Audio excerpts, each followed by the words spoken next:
सर्व मान्यवर आणि जमलेल्या माझ्या देशभक्त बांधवांनो आणि मातांनो,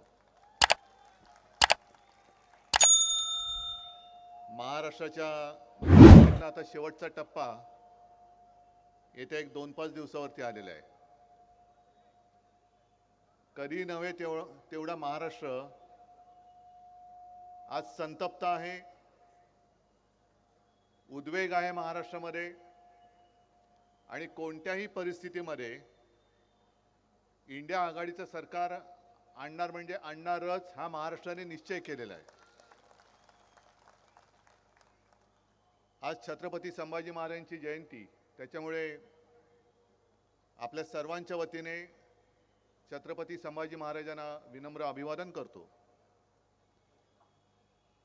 त्यांच्याकडनं स्वराज्य कसं राखायचं हे महाराष्ट्राने पाहिलं. त्यांच्यावर दबाव आणला होता, दडपण, म्हणजे जसं आता पक्षांतर करायला लावतायत, पक्षात ये नाही तर जेलमध्ये जा. त्यांच्यासमोर तर जीवन मरणाचा प्रश्न होता, पण तरी सुद्धा काय त्यांचं वर्णन करावं. तरी सुद्धा अत्याचाराला न घाबरता, न डगमगता, प्राण गेला तरी 72, पण मी औरंगजेबासमोर झुकणार नाही. आणि त्यांनी तसं करून दाखवलं. हे आत्ताचे जे काही नेबळट लोक फिरतायत, त्यांना छत्रपती शिवाजी महाराज, छत्रपती संभाजी महाराज यांचं नाव घेण्याचा अधिकारच नाहीये. गेले 10 वर्ष आपण पाहतोय, काही ठिकाणी प्रश्न विचारले जातात की तुम्हाला आत्ताच कसं कळलं? 10 वर्ष तुम्ही त्यांच्याबरोबर होतात, पण त्या 10 वर्षातले गेली 5 वर्ष आम्ही नव्हतो. 10 वर्षामध्ये कोणी कोणाच्या पाठीत वार केला हे तुम्ही सगळ्यांनी बघितलेले आहात. आणि आम्हाला तेव्हा एक अशी आशा होती, शिवसेनेला आशा होती की मोदी काहीतरी करून दाखवतील. आणि मग एक एक त्यांच्या, जसं आपले उपमुख्यमंत्री म्हणतायत, किती इंजिन लागतात त्यांची, डबल इंजिन, ट्रिपल इंजिन, नुसती इंजिना बघून इंजिन लागतायत, डबे जोडतायत, डबे कमी पडतायत, पण इंजिन पुढेच सरकत नाही. 10 वर्ष नुसतं थापा टाकते, थापांच्या, म्हणजे वाफेचं इंजिन होतं तसं यांचं थापांचं इंजिन आहे. तुम्ही किती डबे लावा, किती इंजिन लावा, आता देशातल्या जनतेने ठरवलं की दिल्लीतलं मुख्य इंजिनच बदलून टाकायचंय. आणि जी बुलेट ट्रेन तुम्ही आणताय त्याच्यापेक्षा शतपटीने जास्त वेगाने ते इंजिन पुन्हा गुजरातला पाठवून द्यायचंय. आता गो बॅक. कालच या मतदारसंघात, म्हणजे मला काय काय वेळेला दया येते, कीव येते की किती वेळा बोलायचं या लोकांना, तरी सुधरतच नाही. मागे सुद्धा पालघरमध्ये आलो होतो, कुठे आपली सभा होती, बोईसर. त्याच्या आदल्या दिवशी हेच काल आले होते ना भाकड जनता पक्षाचे नेते बेअकली, तेच परत आले होते.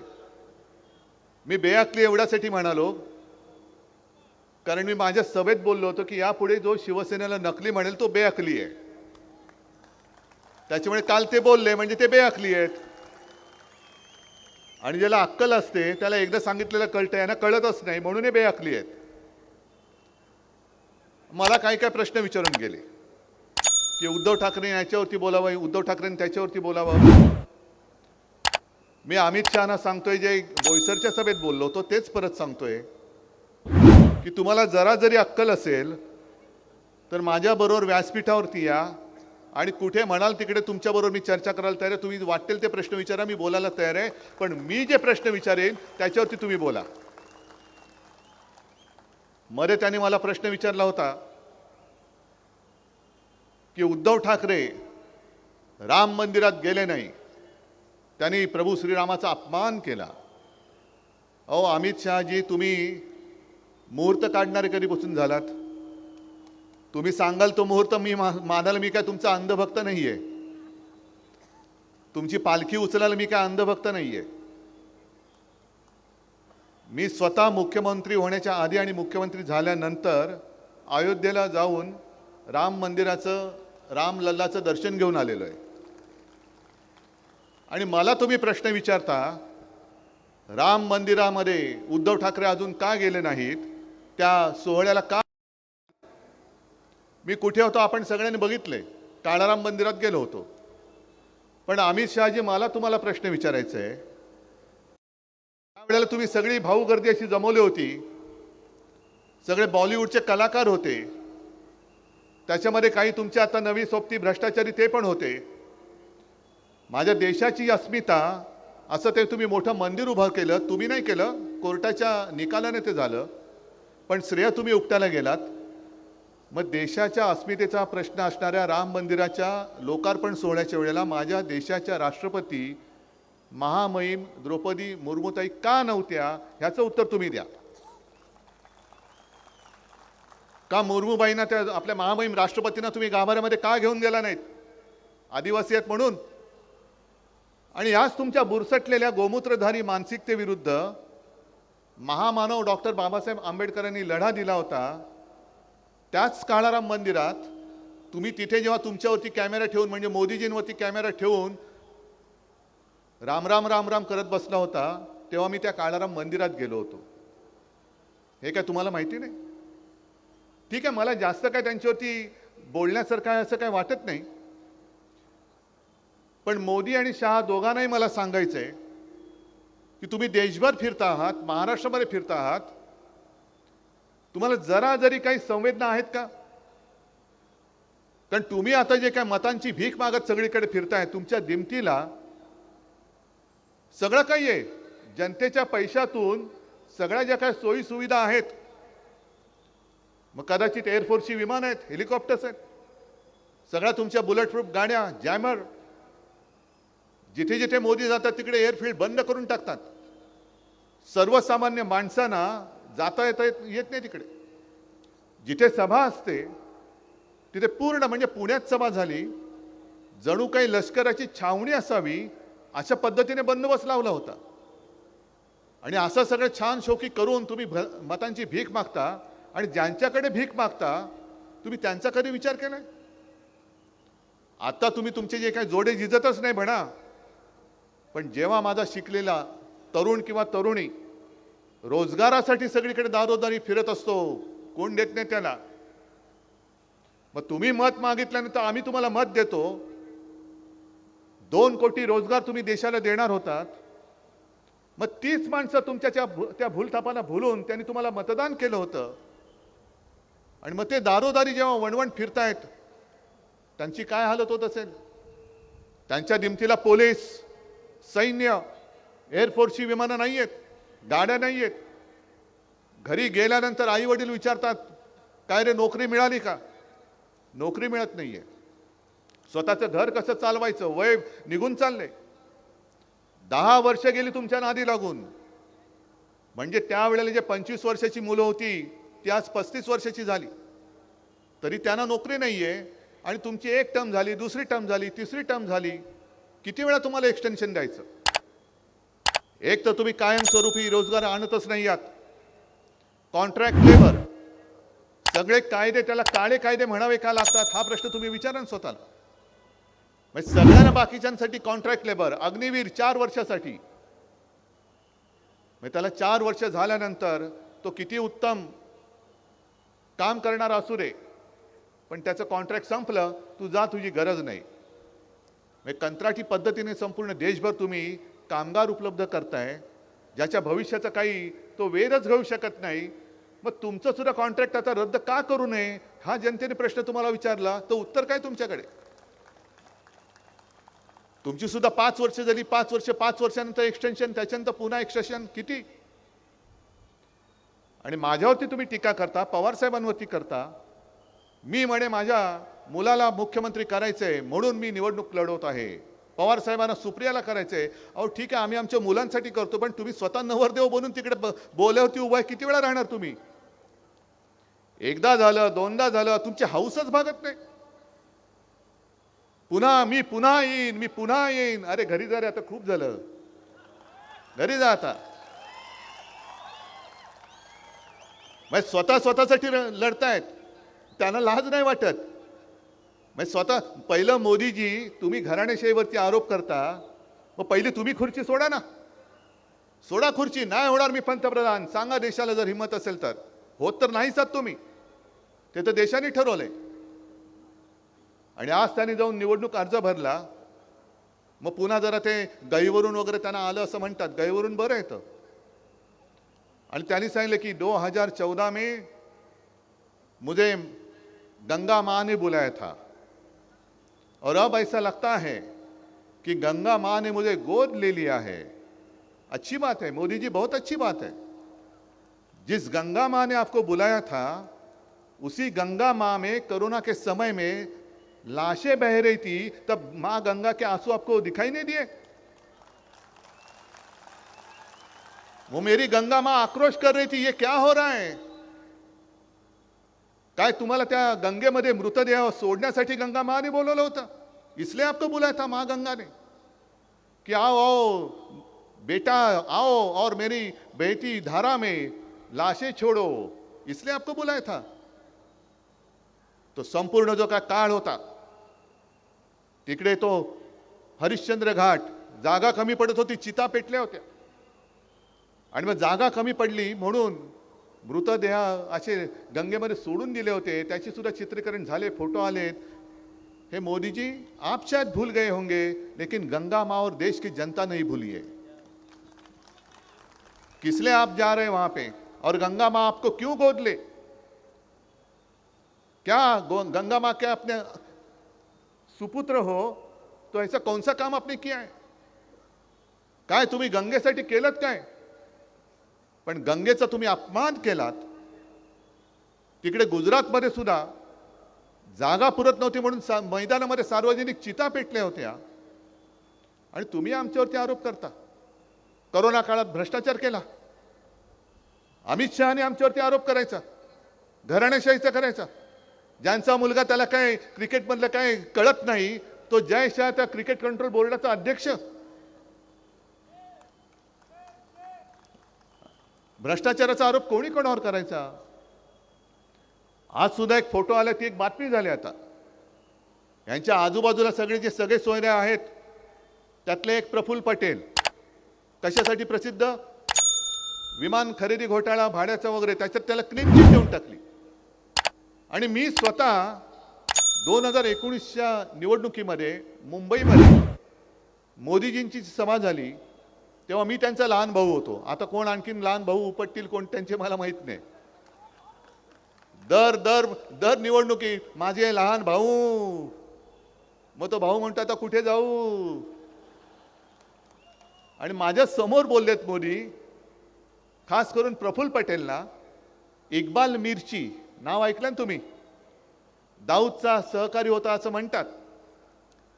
आणि मोदीजींचं वाक्य आहे, कुछ लोग मिर्ची का व्यवहार करते हैं और कुछ लोग मिर्ची से व्यवहार करते हैं.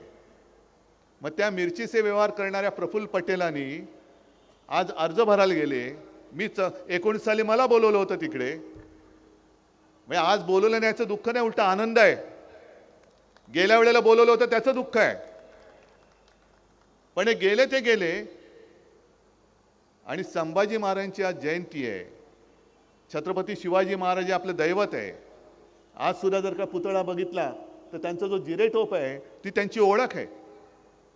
ती त्यांची ओळख आहे. जशी एकेकाची ओळख असते. पुणेरी पगडी, महात्मा ज्योतिबा फुलेंचं ते वेगळं एक मुंडाचं, बिरसा मुंडाचं एक वेगळंच, असं छत्रपती शिवाजी महाराजांचा जिरेटोप. अक्षरशः लाचारी किती करावी प्रफुल्ल भाई. तुम्ही त्यांना टोप्या घाला, दुसऱ्या कोणत्याही टोप्या घाला, पण महाराजांचा जिरेटोप तुम्ही ज्यांच्या डोक्यावरती ठेवता, ते डोकं कसं आहे ते पहिलं तपासा. तुम्ही या महाराजांचा अपमान करताय. तुम्ही लाचार झालात, वा, तुमचा प्रश्न आहे तो. तुमची लाचारी तुमच्यापाशी, त्यांचं आमचं काही देणं घेणं नाहीये. पण कोणाचं कौतुक किती करायचं?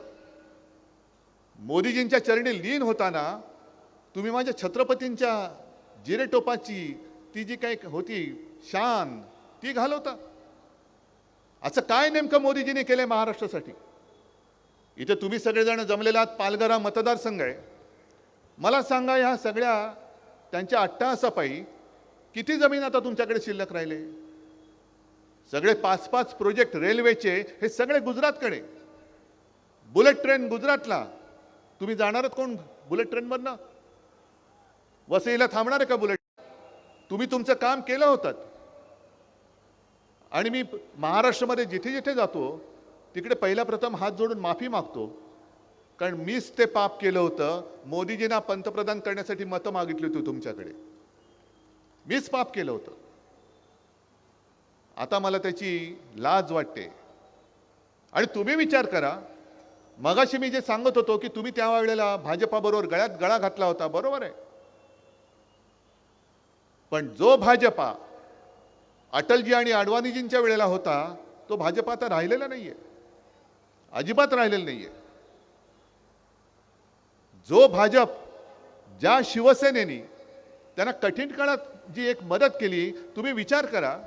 आता हे 400 पार 500 पार जाऊ द्या, अख्खी बार भाजपा तडीपार येतं ठरवलेलंच आहे. पण संपूर्ण देशात भारतीय जनता पक्षाचे 2 खासदार होते, फक्त 2.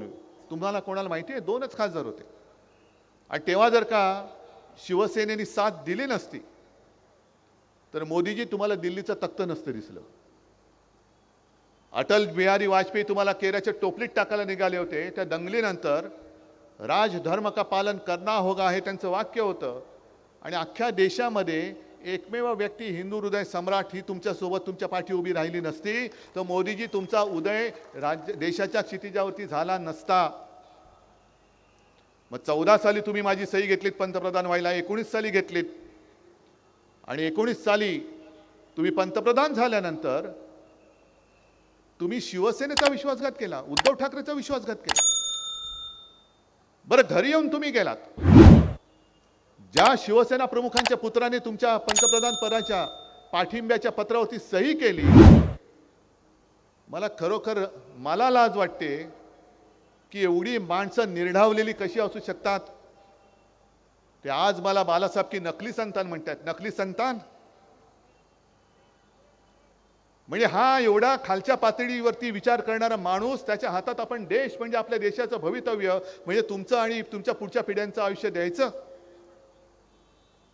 जो हिंदू हृदय सम्राटाच्या मुलाला नकली म्हणतो, उद्या तुम्हाला नकली बोलेल. एक तर त्यांचं मानसिक संतुलन नक्की बिघडलं असावं, किंवा भारतीय जनता पक्षाने त्यांच्यावरती एवढा दबाव टाकला असेल कारण त्यांच्याकडे दुसरा चेहरा नाहीये. इंडिया आघाडीला जे विचारतात की तुमच्याकडे चेहरा कोण, आमच्याकडे आहे तो चेहरा, तुम्ही काळजी करू नका.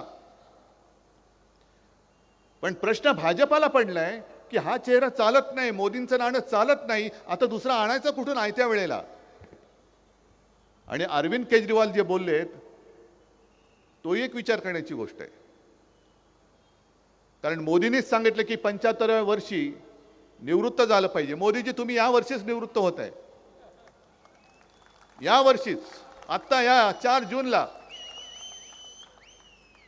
मग अमित शहा म्हणाले नाही नाही नाही नाही तसं नाही, मोदीच म्हणजे ते म्हणाले काय की केजरीवालला धन्यवाद दिले पाहिजे की म्हणजे मोदी पंतप्रधान होतील. मोदी पंतप्रधान होतील असं नाही ते बोलले, की जर झाले तर 2 वर्षांनी ते निवृत्त होतील आणि हे कालचे बेअखली तिकडे पंतप्रधान पदावर बसतील.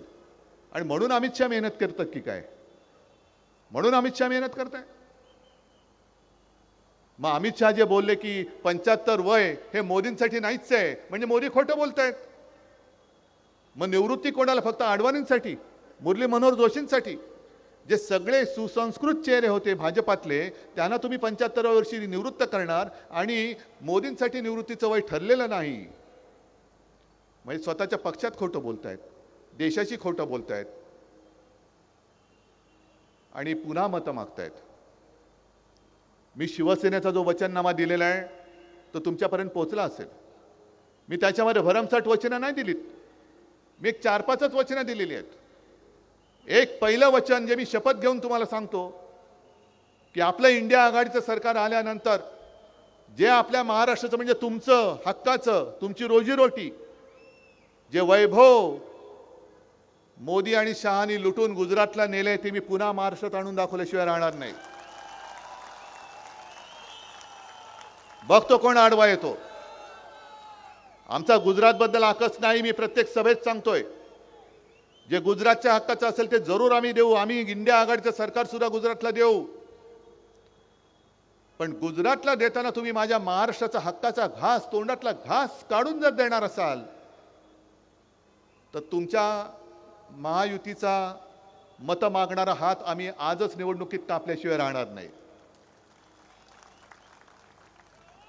काय गुन्हा काय केलाय महाराष्ट्राने तुमचा? महाराष्ट्राने 2 वेळेला 40 पेक्षा जास्त खासदार मोदीजी तुम्हाला निवडून दिले. महाराष्ट्राने भरभरून आशीर्वाद तुम्हाला दिले आणि आशीर्वाद दिले त्याचा तुम्ही असं पान फेडता. म्हणजे जो तुम्हाला साथ देतो त्याचा तुम्ही घात करता आणि पुन्हा निर्लज्जपणाने हे मतं मागायला येतात. आता उद्या परवाकडे मुंबईमध्ये रोड शो करणार आहेत. म्हणजे महाराष्ट्र आणि मोदीजी तुम्हाला आत्ताच रस्त्यावरती आणलेलं आहे. आत्ताच आणलेलं आहे रस्त्यावरती. 4 जूनला काय होईल बघा. मी काल परवाकडे तिकडे गोवंडीच्या भागात गेलो होतो. गच्च भरलेली वस्ती आणि मी नुसतं एवढंच बोललो की प्रधानमंत्री जी आप इस रास्ते पे रोड शो करो. काय लोकांनी टाळ्या वाजवल्या. कारण त्याच्या पुढचं माझं वाक्य होतं की तुम्ही मन की बात जी करता ही जन की बात लोक राहतात कशी ती बघा. आता आपल्या फोनमध्ये सुद्धा यूट्यूब चॅनल येतात. त्याच्यामध्ये अनेक पत्रकार वेगवेगळ्या बातम्या आपल्यापर्यंत पोहोचवत असतात. आणि एक त्यांची जी योजना आहे प्रधानमंत्री आवास योजना, त्या योजनेचं बिंग त्यांनी फोडलेलं आहे. ते जे सांगतात ना एवढ्या कोटी लोकांना आम्ही घरं दिली, ती घरं प्रत्यक्षात आहेत कशी ते एका पत्रकार महिलेने फार उत्तम दाखवलेलं आहे. मला वाटतं रवीश कुमारांच्या चॅनलवरती त्यांनी त्यांचं त्या महिला पत्रकाराचा व्हिडिओ टाकलेला आहे. बघा, जरूर बघा. म्हणजे घरं बांधलेत, कोणवाडे बांधलेले आहेत, बाहेरनं सगळं प्लास्टर वगैरे केले, आतमध्ये विटाच विटा आहेत नुसत्या, खिडकीच नाहीये. अनेक घरामध्ये पाणी नाहीये, वीज नाहीये. मग त्या घरातली लोक कसं बसं तरी एक सोफा किंवा पलंग आडवं टाकून एक दाराची फट उघडी ठेवतात काहीतरी हवा येण्यासाठी. आणि बाहेर मात्र चकचकीत लिहिलेलं आहे प्रधानमंत्री आवास योजना. आत गेल्यानंतर कळतं काय भकास, सगळं प्रधानमंत्री भकास योजना. अशीच एक महिला, तिचा पण वेध एका महिला पत्रकाराने घेतला.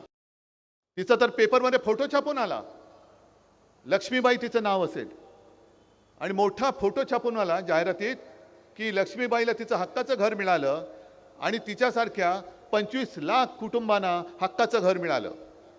मग त्या महिलेने शोध घेतला, ते लक्ष्मीबाईला गाठलं आणि मग त्या बाईच्या घरात जाऊन विचारलं की लक्ष्मीबाई जी ये आपका घर है? हाँ मेरा घर है. तो ये प्रधानमंत्री आवास योजना में मिला है? तो बोले नहीं, ये तो मेरा किराए का घर है, 500 रुपया किराया देना पड़ता है. तो फिर ये फोटो, ये पता नहीं कब लिया फोटो. मुझे आज किसी ने लोगों ने कहा कि आपकी फोटो आई है पेपर में, कब लिया फोटो पता नहीं. हे कुठून तरी फोटो काढून चिकटून देतात आणि आपल्याला असं वाटतं की अरे साधी गरीब बाई ही कशाला खोटं बोलेल. तसंच आणखीन एका बाईच्या घरी गेले. ते मोदीजी स्वतःच बोलतायत, कैसे हो बहन जी? हाँ ठीक हूँ. आपको घर मिला? हाँ घर मिला. मग गॅस मिळाला? हो मिळाला. कधी मिळाला? ते बोले काल मिळाला.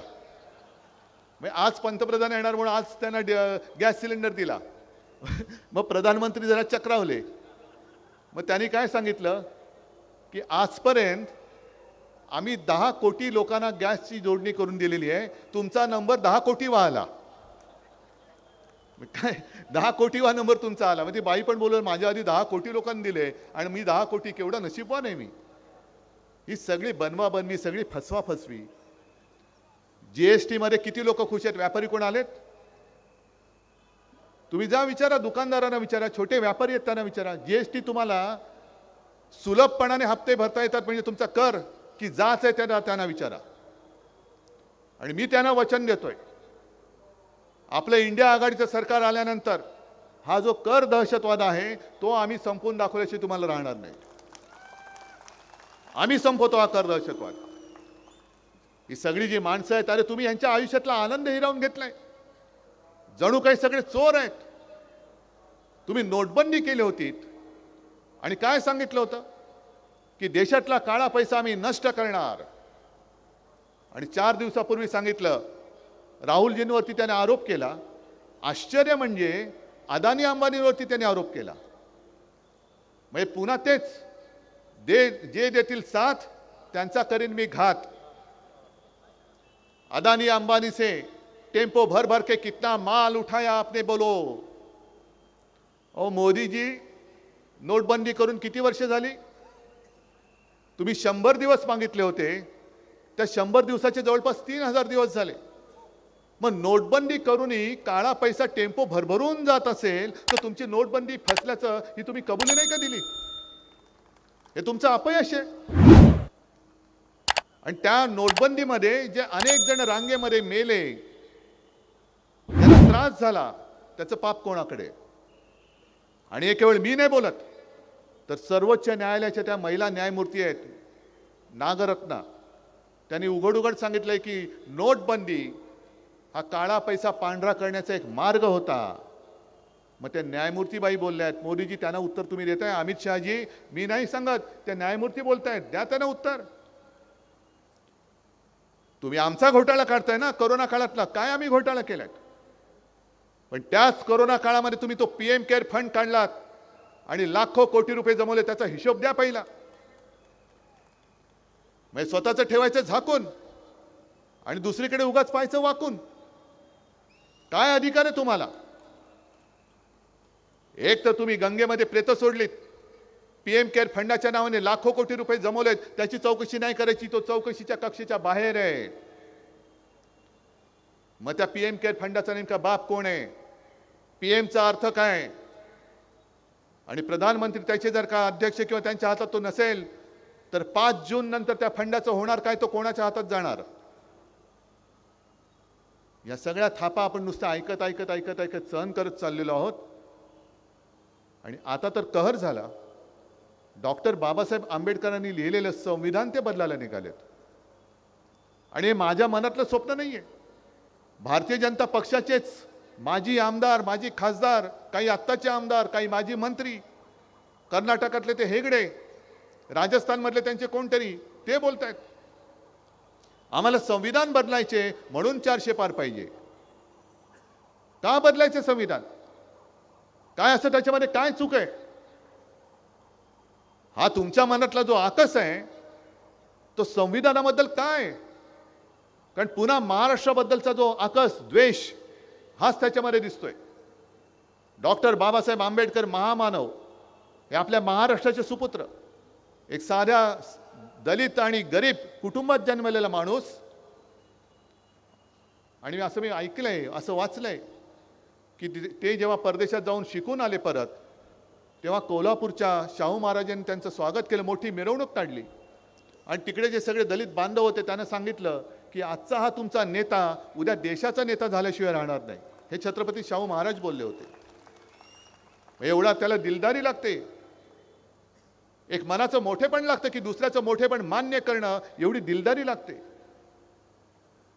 पण हे बुरसटलेले गोमूत्रधारी जे मी बोलतोय ते एवढ्यासाठी बोलतोय की ही मानसिकता आहे, ही व्यक्ती नाही, ही मानसिकता आहे. आणि ह्या बुरसटलेल्या गोमूत्रधाऱ्यांनीच आपल्या संत तुकारामांच्या गाथा ह्या बुडवल्या होत्या. आणि तीच बुरसटलेली गोमूत्रधारी मानसिकता हे एका दलित कुटुंबात जन्मलेल्या महामानव डॉक्टर बाबासाहेब आंबेडकरांनी लिहिलेलं संविधान हे आता बुडवायला निघालेलं आहे. आणि बघत बसायचं आदिवासींचे काय हक्क राहतील, दलितांचे काय हक्क राहतील. बरं, आजपर्यंत तुम्ही जी काय कामं केली 10 वर्षाची आणि पुढे काय करणार आहात? रोज पेपरमध्ये मी बघतोय, मला कळतच नाही ही जाहिरात 2024ची आहे की 2014ची आहे. आम्ही रोजगार देणार, आम्ही गॅस कनेक्शन देणार, आम्ही घरं देणार. 10 वर्ष तेच बघतोय. देणार कधी? म्हणजे 14 साली सांगितलं की 22 पर्यंत, 22 साली म्हणतात 24, 24 मध्ये सांगतात 2047. तोपर्यंत कोण 2047 साल बघणार आहे कोण? म्हणजे तोपर्यंत आम्ही तुम्हाला परत परत परत परत परत परत मतं टाकत बसायची. आमची घराणेशाही तुम्ही म्हणता, माझ्या मुलासाठी म्हणून मी लढतोय. अरे माझ्या मुलाला मुख्यमंत्री करायचे की नाही माझ्या राज्यातली जनता ठरवेल. मोदींच्या आशीर्वादाची, शहांच्या आशीर्वादाची गरज नाहीये मला.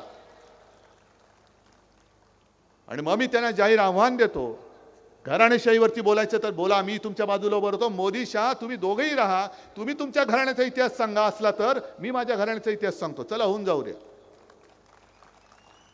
मी माझ्या 7 पिढ्या आधीच्या सांगतो. तुम्ही तुमच्या 7 पिढ्यांचं कर्तृत्व सांगा. काय तुमचं कर्तृत्व काय? कारण नुसतं कर्तृत्व म्हणून नाही, तर घराण्याचा एक वारसा असतो, घराण्याची एक संस्कृती असते, घराण्याचे संस्कार असतात जे माझ्यावर आहेत.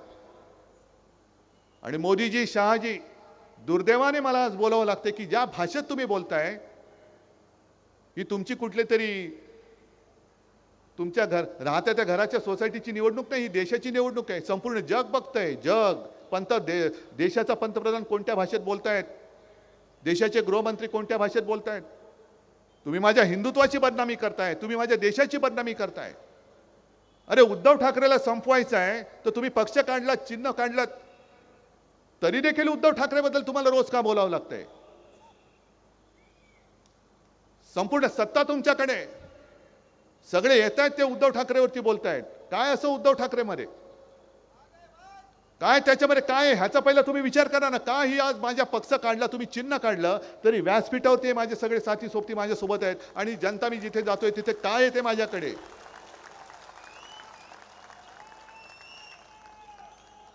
आणि तुमच्याकडे सगळं काही आहे. पंतप्रधान पद, गृहमंत्रीपद, सगळा लवाजमा आहे. अरे साधा आम्ही जायचं म्हटलं तर आमच्या एस्कॉर्टच्या गाडीवरचे दिवे काढले, तुम्ही काढा ना. त्या दिव्यामुळे आमचा प्रकाश नाहीये.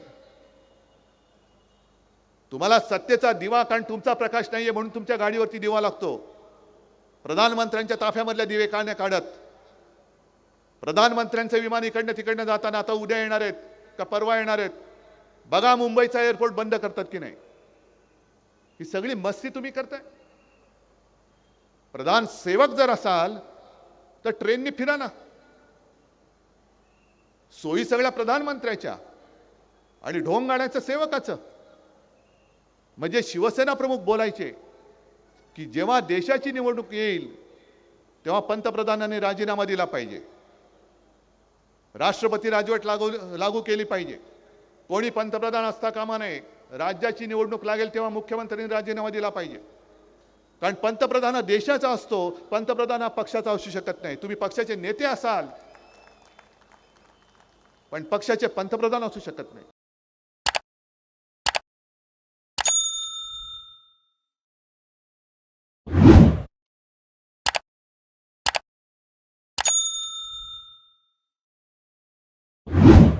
विश्वास नाही ठेवायचा हे सांगणारे तुम्ही कोण? तुम्ही पंतप्रधान म्हणून प्रचार करू कसा शकता? याला खरं आपला आक्षेप असला पाहिजे.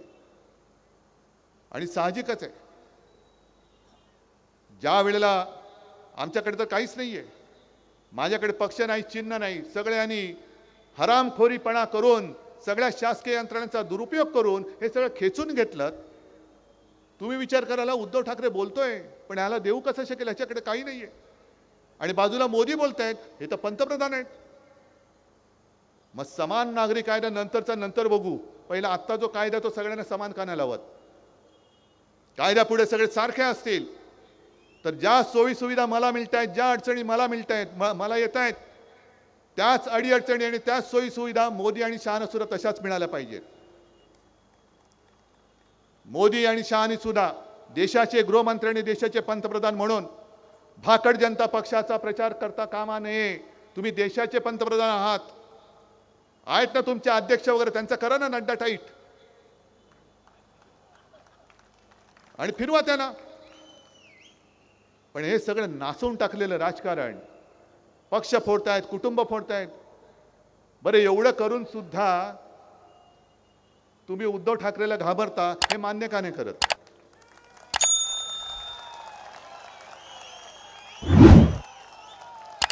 एक तर दाढीवाला घेतला, काही विचार करताना डोकं खाजवावं लागतं, हे दाढी खाजवतात. गद्दार तर आहेतच आणि यांना जे लिहून दिलं जातं तेवढंच ते फक्त कणून कणून बोलतात. मला आश्चर्य एका गोष्टीचं वाटतं की मुझफ्फरजी, मला वाटतं याच भागामध्ये त्यांचं कुठलं ते रामभाऊ माळगी प्रबोधिनी आहे ना, रामभाऊ माळगी प्रबोधिनी, एक आदर होता मला त्याच्याबद्दल. कारण त्याच्यामध्ये तेव्हा प्रमोद महाजन ते बघायचे, आता कोण बघतं माहिती नाहीये.